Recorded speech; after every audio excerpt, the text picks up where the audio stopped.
In this video, I'll be showing you how to manage and edit settings, set up socials and visibility settings. From the menu, click on Profile Name. Click Settings. Click the Manage button. Fill out the details of each field on the form.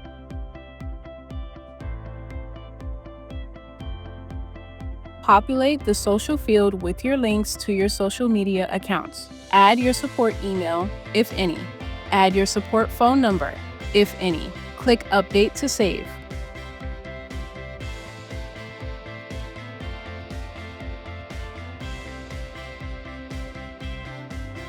Under Visibility Settings, select the information you want customers to see.